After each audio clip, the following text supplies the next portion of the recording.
ወገኖቼ መቼ ነው በጌታችን ፍቅር የምንንሆልለው? መቼ ነው በሙሽራችን ፍቅር የምንታሰረው? መቼ ነው ከዓለም ፍቅር በላይ የእግዚአብሔር ፍቅር በልጦብን ዓለምን ቀለል አድርገን ማየት የምንችለው? መቼ ነው? መስማት የተሳነው ልባችን አሁን ይከፈታል ለእግዚአብሔር። ኃጢአት ለተጫናት ሰውነት ቤት ምን ያደርግላታል? እንደገና ሊጫናት ክርስቶስ ያስፈልጋት እንጂ። ስንቶቻችን ማናገር አቁመን ጸሎት አቁመን ይሆን?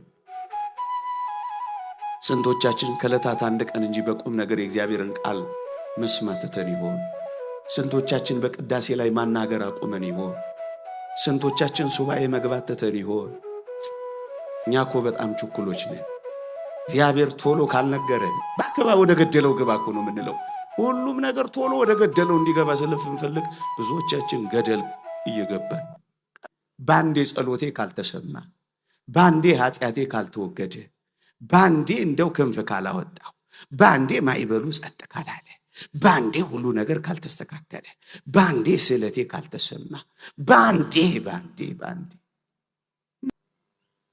እኛ እኮ ክርስቲያኖች ፍጹም እንዳደረገልን እያወቅን ከሞት እንዳወጣን ወደ ሕይወት እንደጨመረን በደላችንን አበሳችንን ሁሉ እንዳስወገደልን ክፋታችንንም እንዳራቀልን አዲስ ሕይወት እንደሰጠን መስቀል ላይ እንደሞተልን የራሱን አካል ድግስ አድርጎ እንደደገሰልን ኧረ ስንት ጉድ እያወቅን የምር ማናገር ያቆምን ስንቶች ነን ወገኖቼ።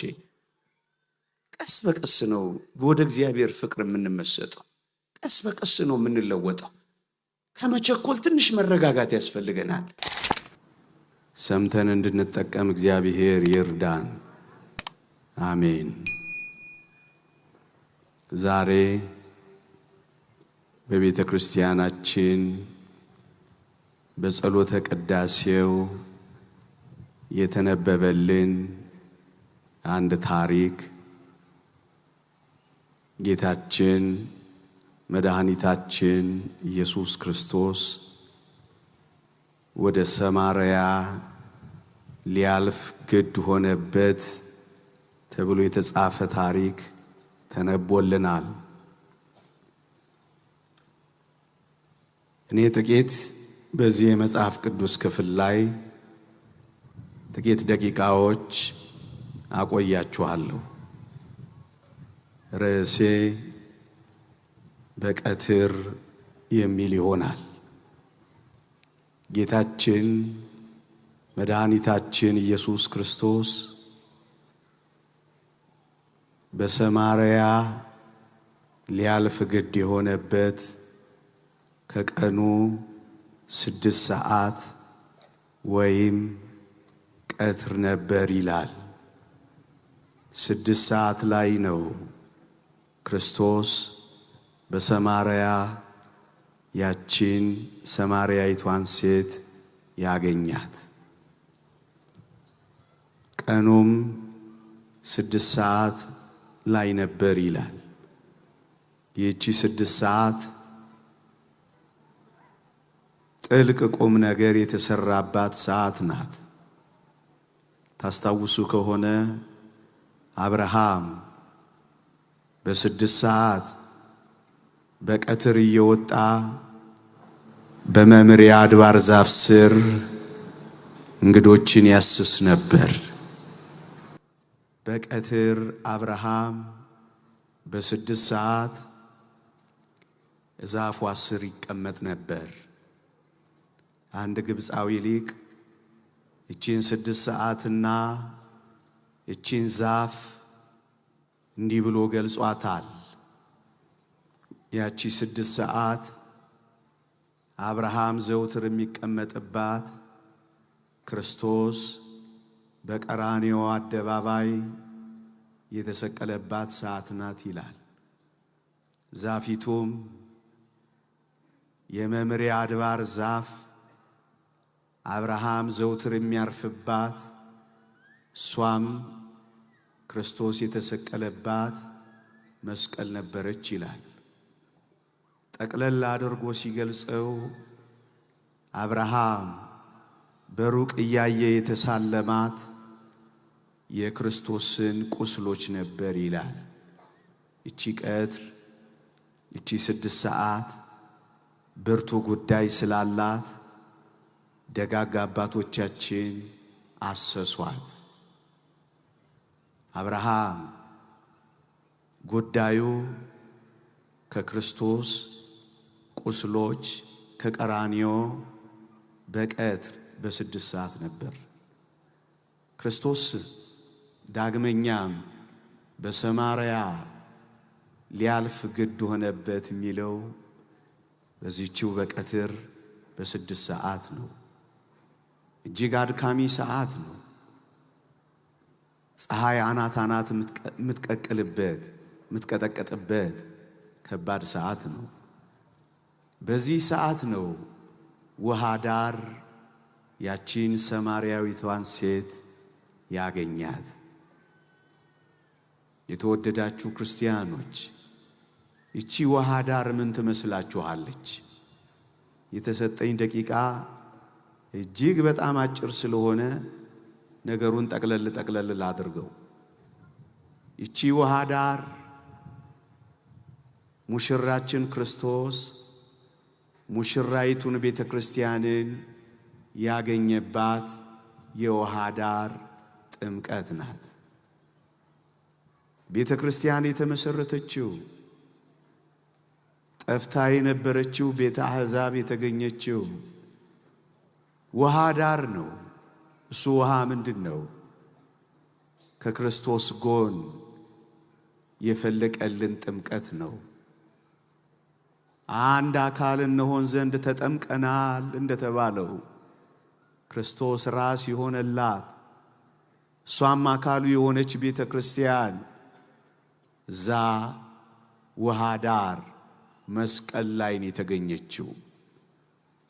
ክርስቶስም ይሄን ለማሳየት ነው እዛች ውሃ ዳር ይቺን ሰማርያዊቷን ሴት የማረከው። የተወደዳችሁ ክርስቲያኖች ክርስቶስ ወደ ሰማርያ ሊያልፍ ግድ የሆነበት አይሁድ እኛን ትቶ ወዳልተገረዙት ሄደ የሚል የአይሁድ ክስ እንዳይቀርብበት መጀመሪያ አይሁድን አስጨረሳቸው። እምቢ ሲሉት ምን ያደርግ? ትቷቸው ወደሚፈልጋቸው ወደ አሕዛብ ጉዞውን ቀጠለ። የተወደዳችሁ ክርስቲያኖች ክርስቶስ እንደዚህ የማድረግ ልማድ አለው። ታስታውሱ ከሆነ በምኩራብ አይሁድ ሲያባረሩት ወደ ጎዳና ላይ ነበር የወጣው። በጎዳናውም ላይ አንድ አይነ ስውር ነበር ያገኘው። የዮሐንስ ወንጌል ምዕራፍ 9 እንደሚነግረን ወገኖቼ ሕግ ወደሌላቸው ካህን ወደሌላቸው ሥርዓት ወደሌላቸው ታቦት ወደሌላቸው መስዋዕት ወደሌላቸው ጎዳና ላይ ወደሚርመሰመሱት ወደ አሕዛብ መውጣቱን የሚያመለክት ነው። ወደ ጎዳና ወጣ ይላል። ከምኩራብ ሲያባረሩት ምን ያደርግ? ወዳጄ ጥቂት ነግሮን እምቢ ካል እመነኝ ሌሎች አሉ ወደ እነሱ ይወጣል። ባጠገብ ሲያልፍ ካልያስከው ያሰፈሰፉት አሉ ያገኙታል።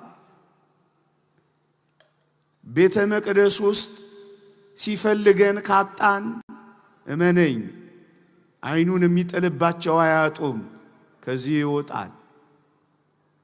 እግዚአብሔርን በሚገኝበት ጊዜ ፈልጉት፣ ቀርቦም ሳለ ጥሩት። ክፉ ሰው ሐሳቡን በደለኛም በደሉን ይተው ይላል። እግዚአብሔር ቀርቦ ሳለ የማይጠራው እግዚአብሔር እየተናገረ የማይሰማው እግዚአብሔር በረድኤት እየጎበኘው ለረድኤቱ ካልተመቸ ነው እመኖኝ ፈቀቅ ይላል ከኔና ከናንተ። ወገኖቼ ቤት ውስጥ ሳይሆኑ ውጭ ወደሚሉት ይወጣል። እመኖኝ ቤት ውስጥ ያለነው ካልተመቸነው ጎዳና ላይ ዓለም ላይ የሚንከራተቱትን የሚሰበስብበት ቀን ይመጣ ይሆን? ከንጽህና ርቀው እየሰማ ነው እየቀረብ ነው ንጽህናንም ቢካለው ከንጽህና ርቀው ርኩሰት ጎዳና ላይ ወድቀው ወዳሉት ወጣ ይል ይሆን ጌታችን?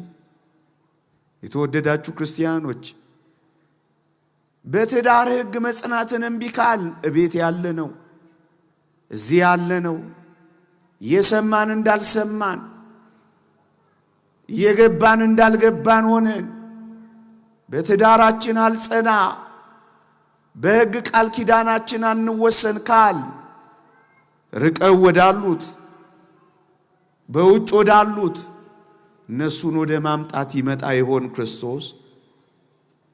እጣኑ ጢስ ሆነን ካልገባን ምናልባት ሺሻ ውስጥ ያሉትን ያመጣ ይሆን ክርስቶስ? ወደ እነሱ ፈቀቅ ሊሆን ክርስቶስ? እየፈለገን መጥቶ አልፈለግ ካልን ወዳልፈለጉት ያልፍ ይሆን ክርስቶስ? በሰማርያም በምኩራብም የሆነው እንደዚህ ነው። በዚህ ዘመንም እየተናገርንለት ካልኖርንለት እየቀደስንለት ካልተቀደስንለት እየሰማነው ካልተለወጥንለት አጠገቡ ሆነን ከጠፋንበት እግዚአብሔር ሌሎች የጠፉትን መፈለጉ አይቀርም። አንዲት ነፍስ ፍለጋ በሷም ብዙዎችን ማጥመጃ በቀትር በ6 ሰዓት ወደ ሰማርያ ሊያልፍ ግድ ሆነበት። ባጭሩ መሞት ግድ ሆነበት። መከራን መቀበል ግድ ሆነበት። መራራ ሞትን መጠጣት ግድ ሆነበት። መቸንከር ግድ ሆነበት። ያን ሁሉ ስቃይ መቀበል ግድ ሆነበት። እንዴት ያስደንቃል! እሱን ነው ግድ ሆነበት የሚለው። ምን አስገደደው? ፍቅር ነው ያስገደደው። ያው ምግባረ ክፎች መልከ ጥፎች ጀርባ ሰጪዎች ወንበዴዎችን የሚወድ ፍቅር ምን አይነት ፍቅር ነው ወገኖቼ? ጠላቶችን የሚፈልግ ፍቅር ግድ ሆነበት። ባህሪው ፍቅር ስለሆነ ነው። ወደ ሰማርያም ሊያልፍ ግድ ሆነበት። ወገኖቼ ቅዱስ ዮሐንስ አፈወርቅ አንዲት አስደናቂ ነገር ይጠቁመናል። እዚህ ጋር ምን ይላል? ለሌሎች መዳን የሚደክም ሰው አንዳች ታላቅ ዋጋን ሳይጠብቅ ፈቃዶቹን ሁሉ ገጥቶ ሊሰራ ይገባል ይላል። ጥቂት ጌታችን ወደ ሰማርያ ሲያልፍ ይህችን ሴት ሰማርያይቷን ሴት እንዴት ወደ ሕይወት እንደመለሳት መነጋገር የምንችለው ክርስቶስ እንዴት ማገልገል እንደጀመረ እንዴት አገልጋይ እንደሆነ ጥቂት ሳሳያችሁ ነው። ፈቃዶቹን ሁሉ ያልገታ አገልጋይ ሰውን ሊማርክ አይችልም ወገኖቼ። ክርስቶስ በእንስሳት ትከሻ ላይ ተጭኖ አልመጣም። እንደምታውቁት በእግሩ ደክሞት ነበር ይላል። በእግሩ ነበር የኳተነው። ቀላል መንገድ አልነበረም። ፈቃዱን ሁሉ ገቶ የሚያገለግል አገልጋይ ነፍሳትን ለክርስቶስ መማረክ የሚችለው ፈቃዱን ገታ አድርጎ እንደ ጌታችን ሲያገለግል እኮ ነው። ከቅምጥልነት ሲርቅና እንዴ በጣም ብርችንችን ያለ ቅምጥልነት ውስጥ እያለን የምንማርከው ነፍስ ይኖረናል ወገኖቼ። እኛ እኮ አንዳንድ አገልጋዮች እኮ ገና መኪና ያማረጥን እኮ ገና ብራንድ እኮ ያያየን። ታዲያ እንዴት አድርገን ነፍስን ማርካለን ወገኖቼ? ዓላማው ሌሎችን ለማዳን የሚደክም ሰው አንዳች ታላቅ ዋጋን ሳይጠብቅ ፈቃዶቹን ሁሉ ገቶ ሊሰራ ይገባል የሚለው ነው። ክርስቶስ መሰረታዊ ከሆነ ነገር እንኳን አልያዘም። እቺ ሴት ምን እንዳለችው ታስታውሳላችሁ? የውሃ መቅጃ እንኳን እኮ የለህም አለችው። አይገርም?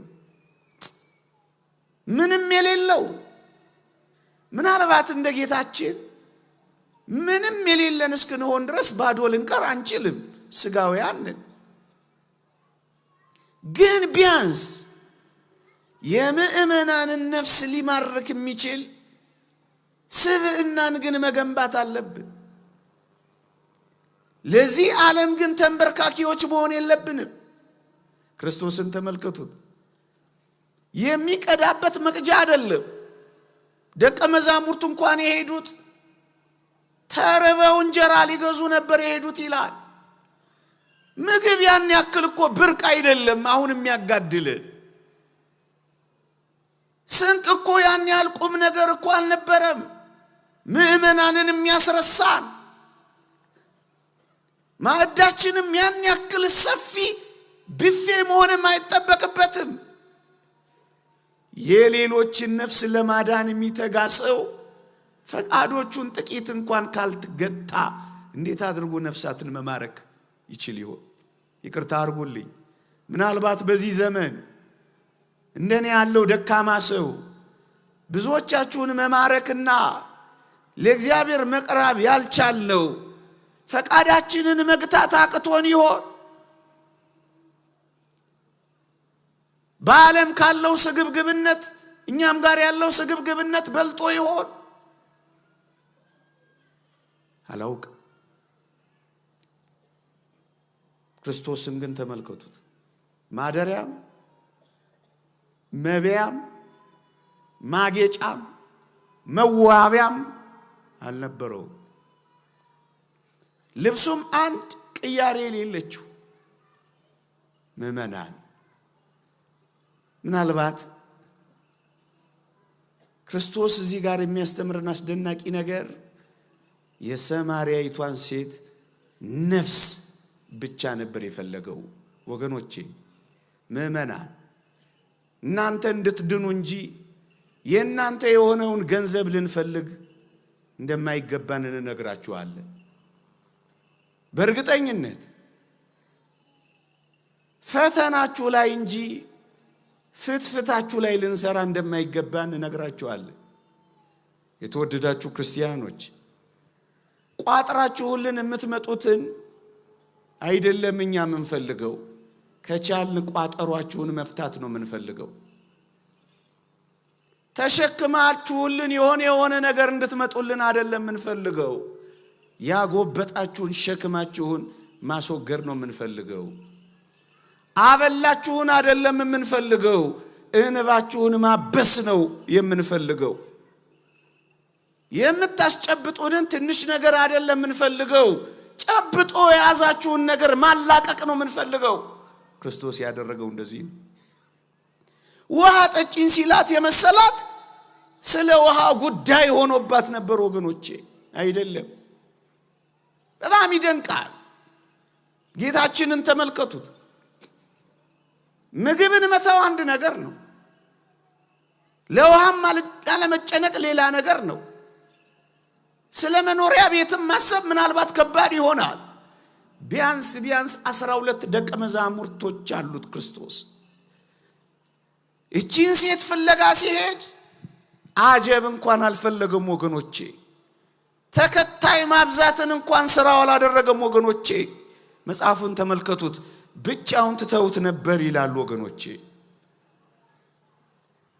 የክርስቶስን ነፍሳት የሚያገለግል ምእመናንን የሚማርክ አገልግሎት የሚጀምረው ከዚህ ነው። ብቻውን መተው ምን ማለት ይመስላችኋል? አጀብ! በዚህም የሚመጣ ዝነኝነትን፣ ኩራትን፣ ትዕቢትን ክርስቶስ ረግጦ የጣለው አይመስላችሁ? አቤት ዛሬ እንደኔ ያለው አገልጋይ እንኳን ስንት ፎሎወር አለው፣ ስንት ተከታይ አለው፣ ስንት ቲፎዞ አለው። ይቅርታ አድርጉልኝና አገልግሎታችን እንኳን በቲፎዞ የተሞላል። ስብከታችን በቲፎዞ፣ ጥሪያችን በቲፎዞ፣ ዝማሪያችን በቲፎዞ፣ ሹመታችን በቲፎዞ። አሁንማ ወደ ከፋም ነገር ተሸጋግረናል። ክርስቶስ ብቻውን ነበር ይላል። ብቻው። በዚህ ምን አደረገ? ለራሱ ክብርን ከመፈለግ ክብርን ናቅ። ክብርን የማይንቃት ሰው ክብር አትከተለው። በግድ አክብሩኝ የበዛው እኮ ለዚህ ነው። ልታይ ማለት ክርስቶስ ብቻውን ነው እቺን ነፍስ የማረካት። ምንም ነገር ሳንተው እንዴት ለክርስቶስ ብዙ ነፍሳትን ልናስቀርለት እንችላለን? የወጣውን ህዝብ ማስገባት እንችላለን። ጭራሽ እየወጣብን እኛን ሲያየን እየተበሳጨብን መንገድ ላይ ሲያየን እያቋረጠ እየሄደ ተው ነገር ሌላ ነገር እንዳይመጣ እቺ ነፍስ የማረካት ክርስቶስ ፈቃዱን ሁሉ ገጥቶ ለሌላው ሁሉ ደክሞ ነው። ወገኖቼ እንዴት ሊያስተምራት ይችላል? አንዲት ነፍስ ያውም ከአሕዛብ ወገን የሆነች ያውም ሴት። ምእመናን ይህ ምን እንደሚያስተምር ታውቃላችሁ? በተለይ እንደኔና እንደኔ ላለው ጥቂት ላገልግል ለሚለው ለሚፍጨረጨረው መምህራን እንዳስተማሩት እኮ ነው። ደሃ ሀብታም ሳንል እንድናስተምር። ይህች ሴት በቀትር ውሃ እየተመላለሰች የምትቀዳ የምትልከው አገልጋይ እንኳን የሌላት ደሃ መሆኗን ያስታብቅባታል። በቀትር በጠራራ ፀሐይ በእስራኤልም በሰማርያም በይሁዳም ውሃ ይቀዳል። ወይ በማለዳ ወይ በምሽት ነው የሚቀዳው። እቺ ሴት ግን በቀትር የምትቀዳው ጉዳይ ድብቅ ጉዳይ ስላላት ነው። እኔ ግን የምፈልገው ደሃ መሆኗን የሚያሳየው የምትልከው ሰው የሌላት መናጢ ናት። ክርስቶስ የፈለገው እንደሱ ነው። ይሄ ምን ማለት ይመስላችኋል? ደሃ ሀብታም ሳንል እንድናገለግል የሚጠቁመን አይመስላችሁ? ዘርም ሳንመርጥ ዕብራዊ ሆነች፣ ሰማርያዊ ሆነች፣ ሕዝብ ሆነች፣ አሕዛብ ሆነች፣ ጠቆረች፣ ቀላች፣ እጇ ለሰለሰ ሻከረ፣ መኪና ነዳች፣ ያለ ጫማ መጣች፣ ለአገልጋዮች ምንም አይደለች። ነገሩ የተገላበጠ ይመስላል። ክርስቶስ ይችን ነፍስ የማረካት እንደዚህ ነው። ደሃ ሀብታም ሳይል እያስተማረ፣ ዘር ሳይቆጥር እያስተማረ፣ ከሐዘን እስከ ደስታ ከሰርግ እስከ መቃብር ነው ክርስቶስ ያስተማረው። እንደውም ከሰርግ ይልቅ የለቅሶ ቤቱ አገልግሎት የክርስቶስ እንዴት ውብ ነበር ወገኖቼ።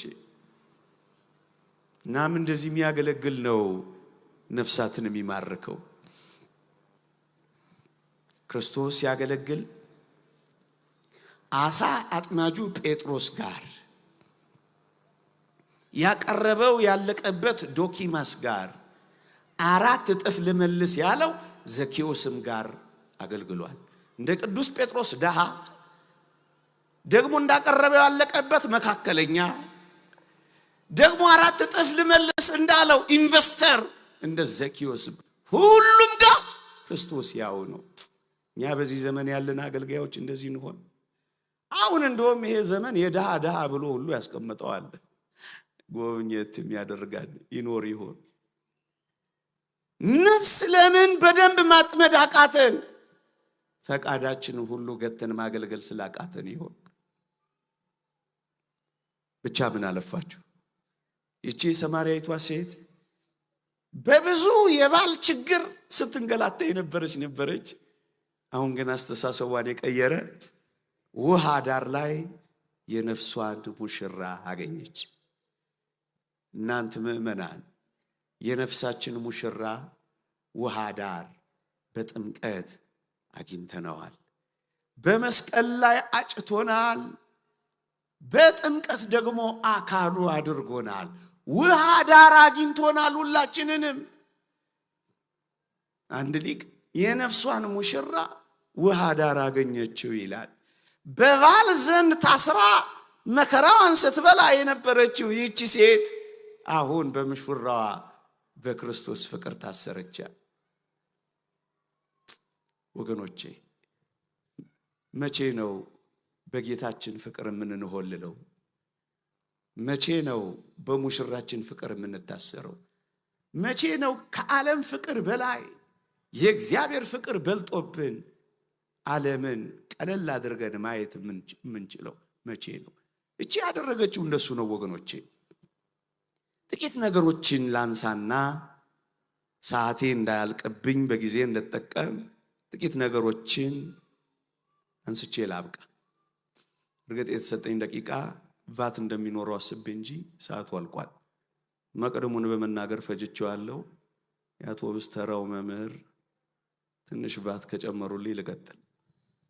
ባይጨመርም ይበቃል። ብዙ ነገር አያስፈልግም አይደል?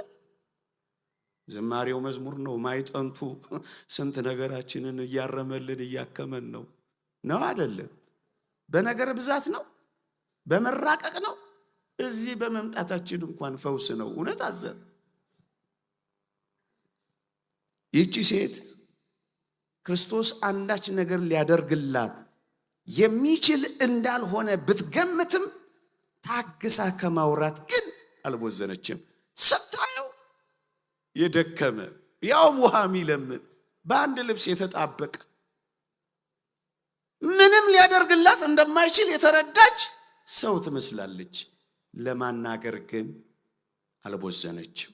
ንቃም አላለፈችው። እንደ ነገሩም ጣልጣል አላረገችው። ምን አረገች? ሰማችው። ያውም በጠራራ ፀሐይ በዛ ግለት ስር ቁጭ ብላ መማር ምን ያህል ይደንቃል። እኛ እኮ ክርስቲያኖች ፍጹም እንዳደረገልን እያወቅን ከሞት እንዳወጣን ወደ ሕይወት እንደጨመረን በደላችንን አበሳችንን ሁሉ እንዳስወገደልን ክፋታችንንም እንዳራቀልን አዲስ ሕይወት እንደሰጠን መስቀል ላይ እንደሞተልን የራሱን አካል ድግስ አድርጎ እንደደገሰልን ኧረ ስንት ጉድ እያወቅን የምር ማናገር ያቆምን ስንቶች ነን። የምር ታናግረዋለህ በጸሎት፣ የምር ትወተውቸዋለሽ በሱባኤ። እግዚአብሔር በቃሉ ሲናገረን የምር ልባችን ይቀልጣል። እሱን እናዳምጠዋለን። በቁም ነገር እናናግረዋለን። በቁም ነገር እንሰማዋለን። ያውም በተመቻቸ ስፍራ ሊያደርግልን እንደሚችል እያወቅን እንኳን ማናገር ያቆምን ስንቶች ነን። ቺንሲንክን ተመልከቷት።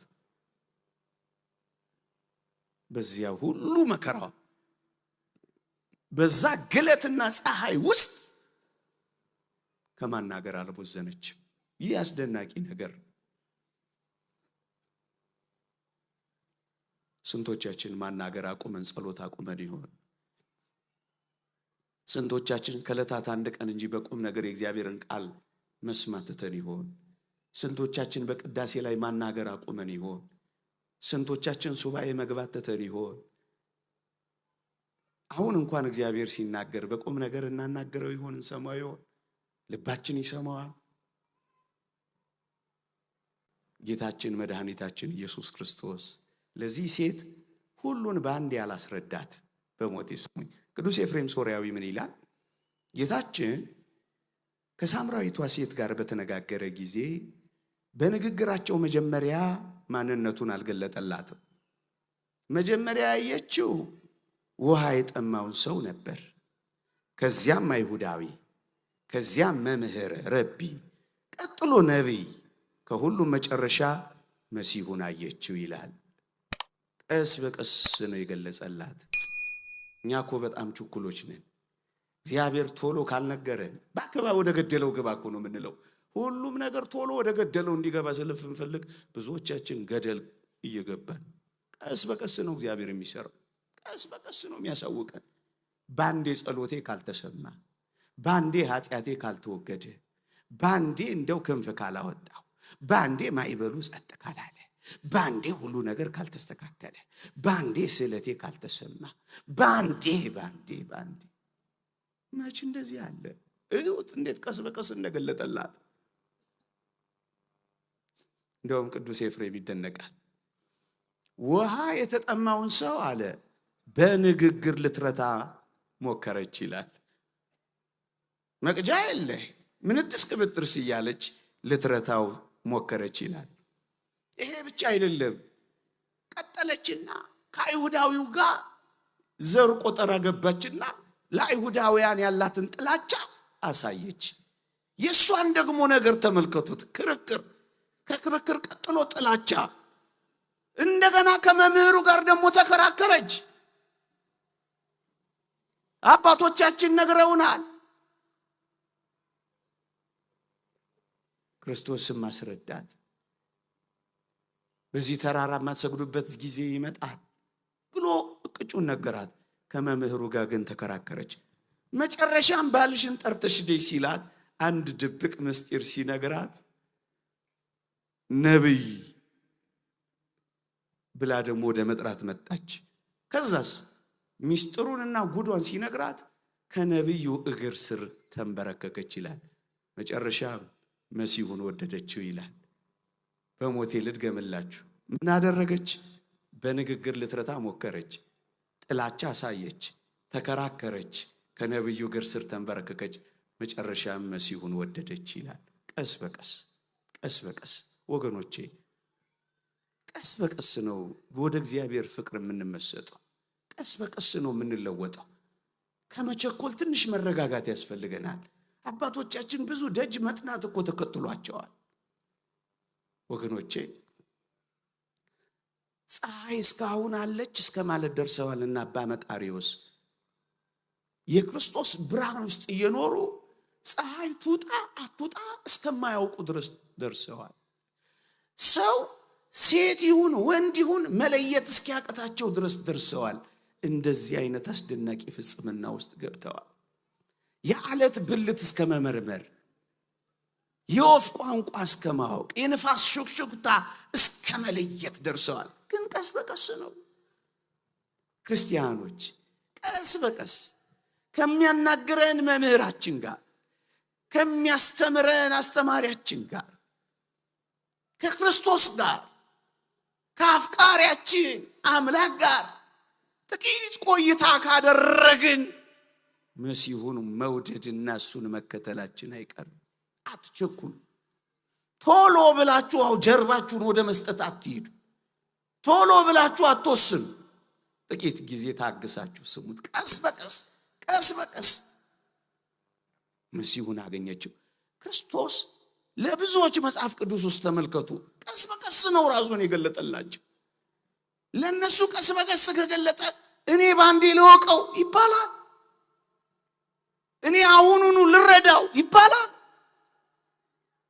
እኔ ጠይቄያለሁ ቶሎ ካልተመለስልኝ ይባላል።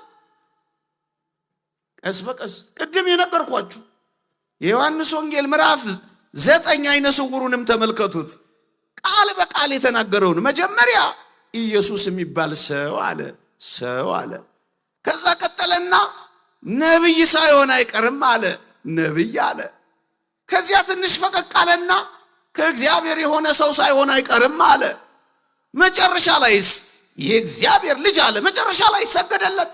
የባህሪ አምላክ እንደሆነ አወቀ። ቀስ በቀስ ከዛሬ ነገ፣ ከትላንት ዛሬ፣ ከዛሬ ከነገ ወዲያ ቀስ በቀስ ነው የምንለወጠው ክርስቲያኖች። ቀስ በቀስ ነው የምንበረታው። በአንድ ጊዜ ማለትማ ትዕቢት ነው።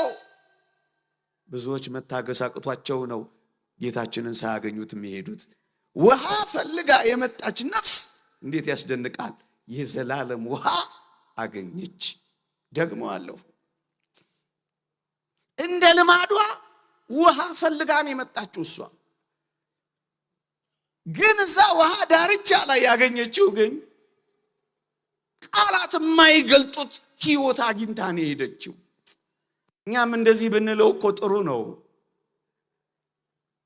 እንጀራ ፈልጌ ወጥቻለሁ፣ ቤትህ እንጀራ እንድትሰጠኝ እመላለሳለሁ። ጌታዬ ሆይ የዘላለም እንጀራ የሆንከውን አንተ አግኘኝ፣ የዘላለም እንጀራህን ስጠኝ። ብዙዎቻችን እንጀራ ለመፈለግ እንንከራተታለን።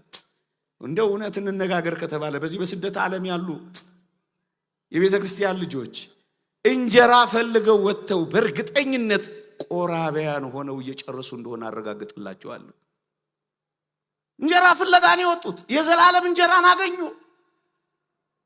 በየዕለቱ ቤት እንጀራ ፍለጋ እጄን እዘረጋለሁ።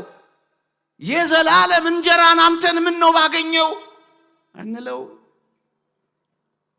ቤት ፍለጋ ወጥተው እግዚአብሔርን የዘላለም ማደሪያቸው ያደረጉ ብዙ ናቸው። ልጅ ፍለጋ ወጥተው የእግዚአብሔር ልጆች ሆነው ተመለሱ ብዙዎች ናቸው። ልጅ የለኝም ልጅ ፍለጋ ወጥቼ ጌታዬ ሆይ አንተ አባቴ መሆኑን አውቄያለሁ የሚሉ የሚመሰክሩ ይጠፉ ይሆን? እውነተኛ ልጅ ይሆኑ? እንደዛ እንድንመጣ የሚያረገ ልጆች ማድረግ ስለሚፈልግ ነው ደጅ የምንጠናው። እሱን አግኝተነው እንድንሄድ እኮ ነው። አንዳንዴ ጉድለቶቻችን ደጅ መጥኛዎቻችን ያረጋቸዋል እግዚአብሔር። ጉድለቶቻችንን መሙያ ያረጋቸዋል እግዚአብሔር። ያጣነውን ፈልገን ስንመጣ ፈልገህን ያጣህንን እኛን አግኘና እንደዚህ ነው ሊባል የሚገባው። የተወደዳችሁ ክርስቲያኖች ፈቃዴን ፈልጌ ስመጣ ፈቃድህን የምፈጽም ሰው አድርገኛ። ውሃ ፈልጋ መጣች። የዘላለም ውሃዋን አግኝታ ሄደች። የታደለች። ምን አግኝተህ ትሄዳለህ? ምን አግኝተሽ ትሄጃለሽ? ቁም ነገሩ እሱ ነው። በጥያቄ ተሞልተው መጥተው በጥያቄ የሚመለሱ ብዙዎች ናቸው። መልስ ይዘው ማይሄዱ፣ መልስ አጥቁረው ማይሄዱ፣ የተጨበረበረ መልስ ይዘው ማይሄዱ ምንኛ የታደሉ ናቸው። እኛ እንድንበላው ፈውስ ፍለጋ ቤት መጥቼ በፍቅርህ ቆስዬና ታምሜ ልሂዳ ብንለው ነው የሚሻለው። ስጋዊ ፈውስን ፈልጌ ስመጣ ነፍሴ በፍቅርህ ትታመማ አግኝታ ነው። እንደሱ ነው የሆነችው እቺ ሴት። ይህቺ ሴት በጣም ብዙ የሞተ ነገር አላት። ታዲያ አሁን የሚያስፈልጋት የምር እኮ ውሃ እኮ አልነበረም። ይበልጥ የሚያስፈልጋት ህይወት ነበር የሚያስፈልጋት። የሞተ ነገር ያላት ህይወት እንጂ የሚያስፈልጋት ማን ነው? ህይወት እኮ ጌታችን ነው። ሌላ ምን ህይወት አለ? የሞተ ነገር ለበዛባት ለዚች ሀገር ከእግዚአብሔር በቀር ምን የሚያስፈልጋት ይመስላችኋል? ቅምጥልነት። ህይወት እግዚአብሔር ያስፈልጋታል። ኃጢአት ለተጫናት ሰውነት ቤት ምን ያደርግላታል? እንደገና ሊጫናት ክርስቶስ ያስፈልጋት እንጂ።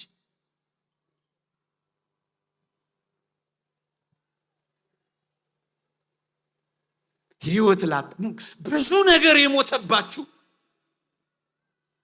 አንድ ቁም ነገር እንንገራችሁ። ብዙ ነገር ሞቶባችኋል። አንዱ እግዚአብሔር ግን ህይወት ሊሰጣችሁ ፈቃዱ ነው። ኑ ወደ እግዚአብሔር። ውሸታችንን አይደለም። ይኸው ተመልከቱት። መቃብር ነው ለሱ። መቃብር ችግር ነው። ከመቃብር ሰው ሲያስነሳ ላያችሁ። እንኳን ከመቃብር ከመፍረስ ማስነሳት እኮ የሚችልበት አምላክ። ኃጢአት ነው በደሙ ያነጻው አይበቃንም? ምን ያቅተዋል? ላንተ የሚያቅት ነገር የለም የሚለውን ቃል አታምኑ። ብዙ የሞተ ነገር ያላችሁ ኑ ከህይወት ጋር ተገናኙ።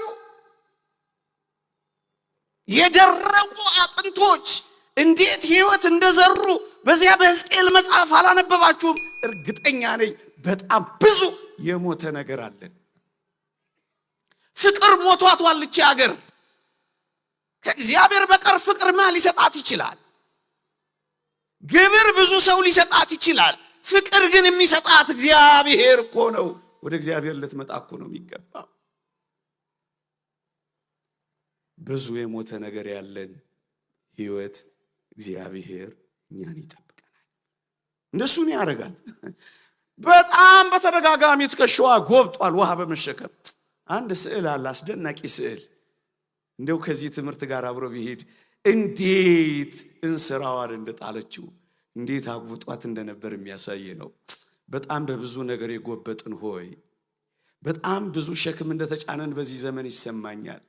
እነዚህን ሁሉ ነገሮች ብዙ ያጎበጣት ነገር ያላት ሴት ከሸክሟ የሚያላቅቃት እግሩ ስር የምትጥለው ፊቷ ቆሟል።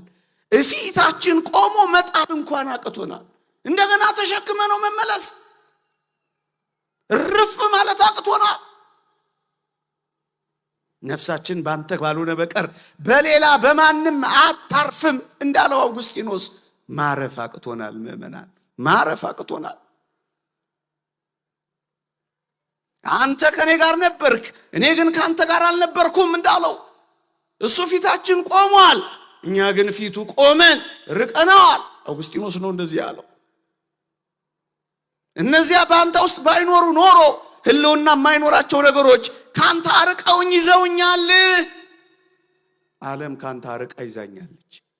የምመላለስበት ነገር ሁሉ አንተን እንዳላገኝ እንቅፋት ሆኖኛል።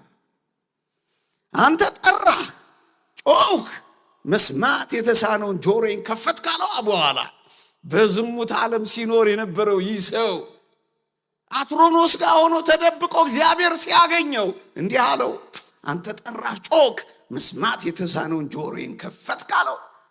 መስማት የተሳነው ልባችን አሁን ይከፈታል። እግዚአብሔር ከፈት ካለው አንጸባረክ፣ በራህ፣ አይነ ስውርነቴን አስወገድክ። እንዴት ይደንቅ! ሲያበራ ብርሃኑ አይነ ስውርነቱን አጠፋለት፣ የልቡ ብርሃን ተገለጠለት። መዓዛህ አወደኝ፣ እስትንፋሴን ሰበሰብኩ፣ አሁንም አንተን ተነፍሳለሁ እንዳለው እቺ ሴት ሕይወት እየተነፈሰች ሄደች። ቁሳዊ ፍለጋዋን ብቻ እግሩ ስር የጣለች እንዳይመስላችሁ። ስለ ጥልቅ ጉድጓድ ታወራ የነበረችው እቺ ሴት ስለ ጥልቅ ሕይወቷ ከዛ ጉድጓድ አወጣት። በሞቴ ስሙኝ፣ እሷ ጉድጓዱ ጥልቅ ነው መቅጃ የለህም ትላለች። ክርስቶስ ግን የሕይወቷን ጥልቅ ሊያወጣላት ነበር የቆመው የጠበቃት። ምን ትፈልጋላችሁ? በልባችን ውስጥ ጥልቅ የቀበርነውን ድብቅ እንደ ጉድጓድ ጥልቀት ያለውን እንዲያወጣላችሁ አትፈልጉ? ይሄው ቆሟል አምላካችሁ። ከድብቅ ሕይወቷ ባልሽን ጠርተሽ ነይ የሚለው መጨረሻ ላይ ነው ያወራት። ሊያሳቅቃት ከመጀመሪያው አልጀመረም።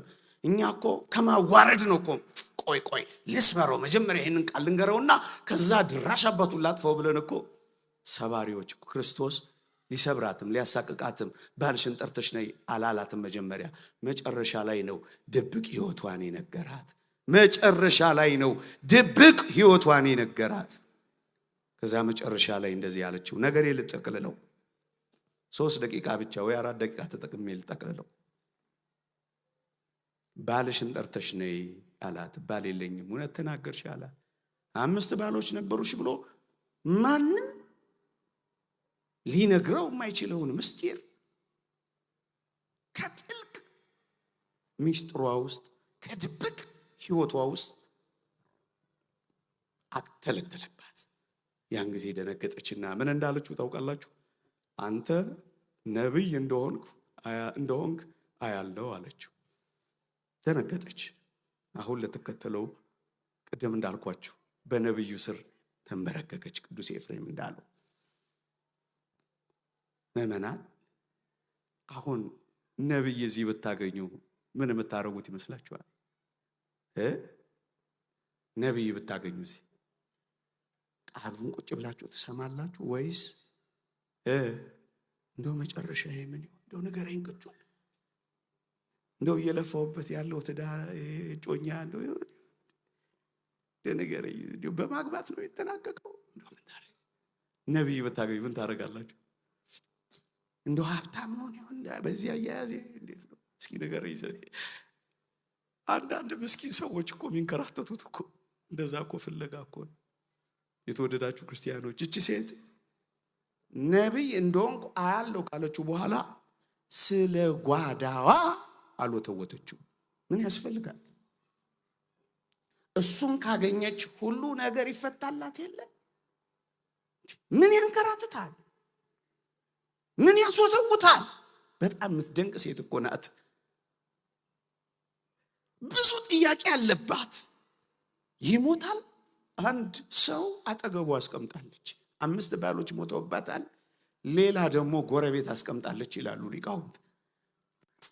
ይሄ ያስቀመጥኩትስ በሚስጥር ቀስ ብላ ዱካንሳው ካልቀረ ብላ እግሩ ስር በርከክ ብላ ቁጭ ብላ እዚህ ጎረቤት ያስቀመጥኩትስ ቀስ ብለ ንገረኝ ይሞታል ወይስ አይሞትም የምትለው አይመስላችሁ? ግን አላለችው። ምን አይነት ከእውቀትና ከመንፈሳዊ ልዕልና ጋር የተገናኘች ሴት እንደሆነች ይዋል። ስለ ጓዳዋም ይሞታል ወይስ አይሞትም ዝብዛቤ ውስጥ አልገባችም። ስለ ነገዋም ለማወቅ አልጓጓችም። መጨረሻዬ ምንድነው ንገረኝ ብላ እሰጣ ገባም አልገባችም እቺ ሴት። አቤትኛ ገዳማቱን የሞሉት የበቁ አባቶች ፍለጋ የሚንከራተቱት አቤት አቤት አቤት አቤት አቤት አቤት እንዴ! እኛ ቤት ወጥተው አንዳንድ ቤት የሚንከራተቱት ሰዎች እኮ ባህሪያቸው እኮ ይሄ ነው። የእግዚአብሔርን ቃል ሳይሆን ስልክ ቁጥር ሲሰሙ የሚውሉ አያሳዝኑ? ቴሌ ሴንተር ቢሄዱ አይሻላቸውም ነበር? ለዚህማ ምስኪኖች ያሳዝናል እንዴ! እቺ ሴት የሷን ታሪክ ረሳቸው። ይሄን ምስጢር ሲነግራት የሷን ተወችውና የዚህን መሲህ ጉዳይ ማወቅ ፈለገች። በጣም የሚገርም ነው። ተለወጠች። እቺ ምስጢር ብቻ ለወጠቻት። ከዚያ ምን እንዳደረገች ታውቃላችሁ? በሞቴ እሱ መጠቅለያ ይሆን ፈጠን ብዬ ይሄን ከነገራት በኋላ እንስራዋን አስቀመጠች። ስለ ጓዳዋ ማውራት አልጀመረችም። አበቃ። የተቀየረ ሰው የተለወጠ ሰው እንደዚህ ነው። ዘውትር ያን ችግር ያወራ እሱ ፊት ሲነዘንዝ አይከርምም። ተለውጧላ። ሌላ ማንነት ይዟላ። ከችግሩ በላይ መሆን ይጀምራላ። በቦቴ ስቧት ማንንም ላለማግኘት በስውር የመጣችው ይህቺ ሴት ያደረኩትን ሁሉ የነገረኝ ኑና እዩ እያለች እየጮኸች በረረች። ከእንግዲህ በኋላ ምን ትሸፋፈናለች?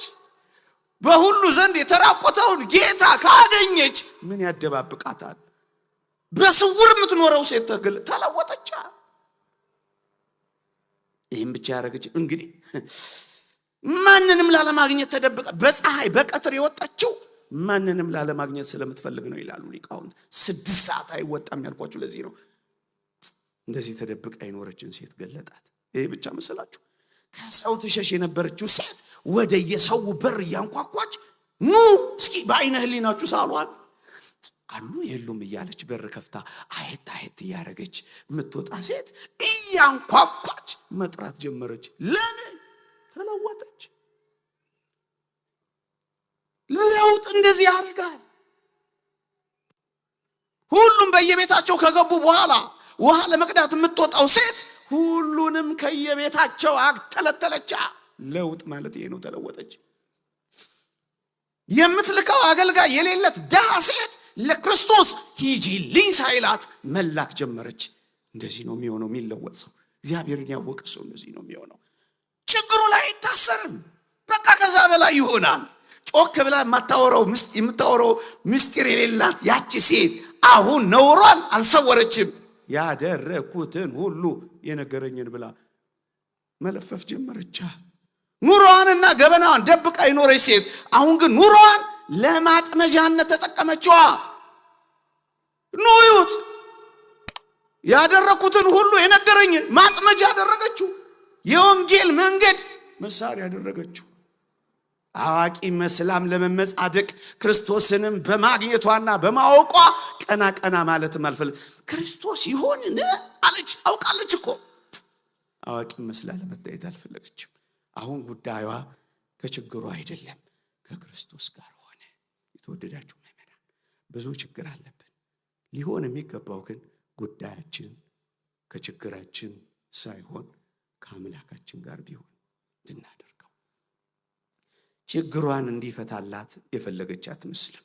ትኩረቷ የችግሯን ሁሉ ፈቺ መፍቻ ይዛ መሄድን ያደረገችው። ችግራችን እኛ ችግር ማስፈታት እንፈልግና እንመጣለን። ችግር ሲፈታ እንወጣለን። አንዳንዴም እንደ ጠንቋይ ቤት እንዲሆን እንፈልጋለን። የሆነ ችግር ይፈታል፣ ሌላ ችግር እስከማይኖር ድረስ ማንመጣበት ይሆናል። እንደዚህ አይደለም። ትኩረቷን በዓለምና ከባል ጉዳይ ላይ ያነሳች ሴት ትመስላለች። ወገኖቼ ችግሯን እንዲፈታላት አይደለም ትኩረቷ፣ የችግሯን ሁሉ መፍቻ። ምእመናን የችግራችን ሁሉ መፍቻ እዚህ አለ። ከሁሉም የሚበልጠው እዚህ አለ። ሰሞኑን ተምራችኋል። ከዮናስ የሚበልጥ ከዚህ አለ። ጥበብን ከያዘ ከሶሎሞን ይልቅ የሚበልጥ የጥበብ መዝገብ ከሁሉ የሚበልጥ ከዚህ አለ። ከመላእክት የሚበልጥ ከዚህ አለ። ከመምህራን የሚበልጥ መምህር እዚህ አለ። ከነቢያት የሚበልጥ እዚህ አለ። ከሁሉ የሚበልጥ እዚህ አለ። እዚህ አለ። ከችግራችን በላይ መፍትሄ ያለው እዚህ አለ። እርሱን ስላገኘች ከዚያ በኋላ እሷ ከችግር በላይ መሆን ጀምራለች።